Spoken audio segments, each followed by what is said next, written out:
What's up, everybody? Things aren't getting better for me anytime soon, that's for sure. As if things weren't bad enough for me. Out of commission. Yeah, after less than 2 years, this thing is broken. I got a support ticket open with Blue to try and get an estimate on how much this now out-of-warranty thing is going to cost to get fixed. If it's too expensive, I'll make this into a mod project and try to fix it myself and maybe improve upon the design from what I think caused this thing to break.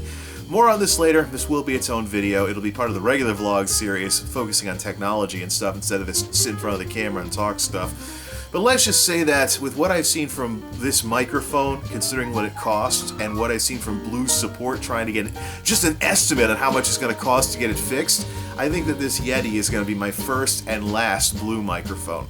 More on that later. For now, though, I want to talk about what obviously everybody around here is talking about today, the Boston Manhunt that took place yesterday. Yeah, kind of cut my weekend in half. Here I am with all these chores to do, which I'll probably do while these YouTube videos I'm filming are uploading. But here's all, and all the bandwidth is all chewed up by that. Can't do any Guild Wars 2 or anything like that. By the way, Guild Wars 2, I beat the Super Adventure box on infantile mode just to get it over with. Glad I did that too, because I'm glad I went through on infantile mode just to see the content, because it's actually unfinished. You get to World 2-1 and you get to the end of it and it's blatantly an unfinished stage, so it's kind of neat. I guess that takes care of any fears I have that the Super Adventure Box is going away at the end of the month. I think what's going to happen is Super Adventure Box is going to be a story similar to Flame and Frost in the game.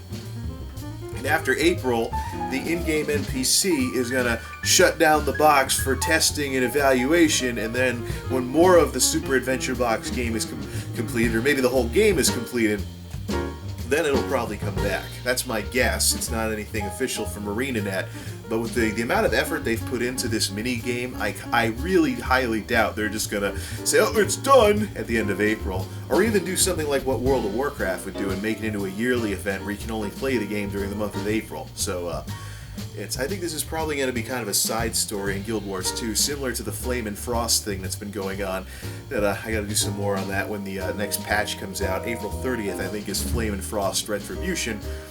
And anyways, I'm not here to talk about Blue Yetis or Guild Wars 2 or anything like that. I'm here to talk about the Boston Manhunt yesterday that has effectively cut my weekend in half.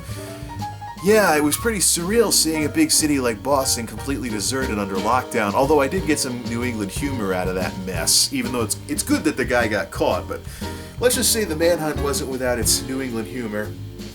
Like yesterday, with the city of Boston being like something out of a post-apocalyptic movie, except for the police and SWAT teams on the road, it was probably the only day, considering what I know about that part of that area, it was probably the only day someone could really park their car and have it yard. So, yeah, if you ever see any videos talking about, people make fun of like folks talking without R's around here, like park the car and have it yard and chowder and stuff like that, and thanking the Boston police for all their hard work. Red Sox! Yeah, that kind of stuff. You know, people like to crack all these jokes about how folks up there, folks in Massachusetts and northern New England talk like that with the park the car and Harvard Yard stuff. But if you actually look at like Harvard Yard in Google Earth, there isn't much for parking around there. So I think it's like, what, a street? And unless you want to like park on the grass, there really isn't anywhere to park around there. But so I imagine while the city was shut down, folks really could park that car on Harvard Yard. And it's also funny, people crack up about New England, us New Englanders and Dunkin' Donuts. You New Englanders have the highest people to Dunkin' Donuts ratio, I swear.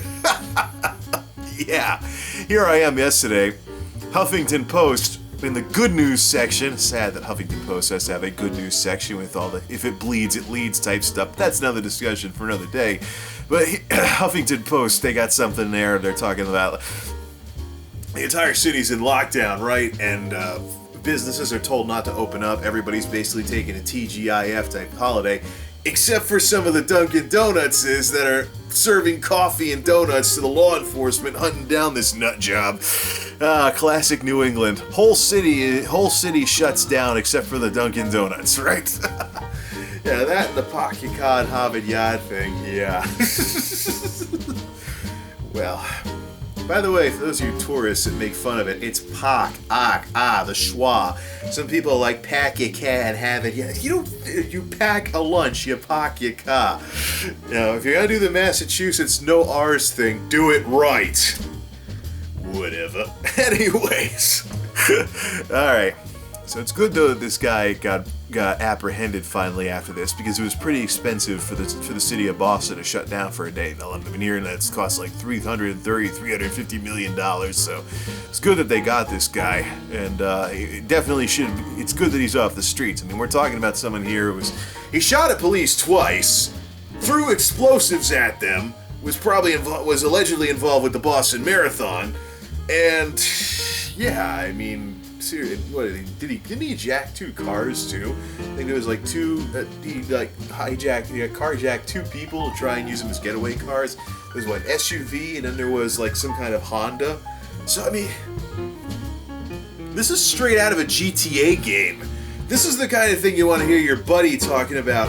Oh yeah, I fired up GTA and I threw a bunch of Molotovs into a group of people, then used a cheat code and zipped around shooting stuff in a tank and carjacked 6 people and had a 6-star wanted level, and the FBI and the military were after me. And this is the stuff something straight out of a GTA game. I mean, this is the stuff that you hear your buddy talking about. Yeah, I did this while playing GTA. Not stuff actually happening on the streets of Boston. I mean, seriously. But you know what the sad part is? While this was going on, and while the police and the news media and law enforcement and the FBI and everybody that was involved was flying by the seat of their pants trying to slap this guy in cuffs, while this was all going on, there were actually people around here. I was watching a couple of news sites, in addition to the WBZ radio and television feed, or radio and video feeds, I should say. The WBZ News had their live online video thing covering the thing all day, CNN style, with endless talk about what was going on and camera footage and stuff like that. And so I had that going pretty much all day yesterday. It's one of my weekends been cut in half by this whole mess. But while this was going on, I also checked some news sites and some Facebook pages of local news organizations. And can you believe this, folks? There were actually people griping and complaining because the news media had to retract a few things, like the wrong make and model of the Honda car that allegedly was being used as a getaway car and stuff like that. That whole mess. And I mean, seriously. We got state and federal law enforcement going a million miles an hour trying to catch this guy who's throwing explosives at police, and people are flipping out. Oh, bad journalism, bad news reporting, man. You should have your facts straight before you report stuff, you stupid news people. Are you kidding me? Seriously? Cry me a freaking river. We got some lunatic out there doing stuff that should only exist in Grand Theft Auto games. And federal and state law enforcement are going nuts trying to slap this guy in cuffs. And what are people going nuts over? Oh, boo-hoo-hoo. The media, which practically was serving as the mouthpiece of law enforcement while this mess was going on, the media has to retract a few things because law enforcement gets some bad tips, or they have to retract something. It's kind of like a domino effect.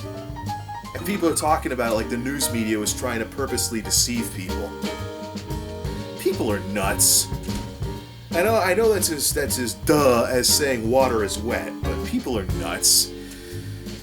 It's kind of like the GTA thing I'm talking about with regards to what this guy did before he got arrested. I mean, I've long had this theory that humanity is so pathetically twisted that if you can imagine something bad happening, even remotely, and you're ashamed of it once you realize you've just imagined something that's sick and twisted, if you can imagine something bad happening, the odds are some psycho out there is probably going to try and make it happen. That's why I think people are infatuated, entertained, or sometimes disgusted by shock humor and shock jocks on the radio. You know, people go on the radio and they say all these crazy things, and they go, "Oh, I can't believe he said that." And then what they probably really should be saying is, "I can't believe, I can imagine someone saying that, but I can't believe someone actually did it." Yeah, people are pretty twisted. It's pretty sad that all these folks were like, oh, bad news reporting, because, oh, boo-hoo-hoo. You know, we're only human. Law enforcement going nuts trying to catch this guy might have made a mistake or two along the way. Cry me a freaking river. Either way, glad this guy was taken alive, and folks can get some information out of him as to what the heck this was all about. Considering we've had a couple of people killed by this and many more crippled, injured, might have to spend the rest of their lives with shrapnel in them if it can't be safely removed. I mean, all these people's lives damaged, tainted, wrecked, whatever you want to say, from the Boston Marathon bombings. It's good that we can at least drill this guy and see what in the world was going on here. See if there's more involved and whether there might be some grander scheme of things going on. Glad they got him, though. But it was definitely one wild ride getting him, that's for sure.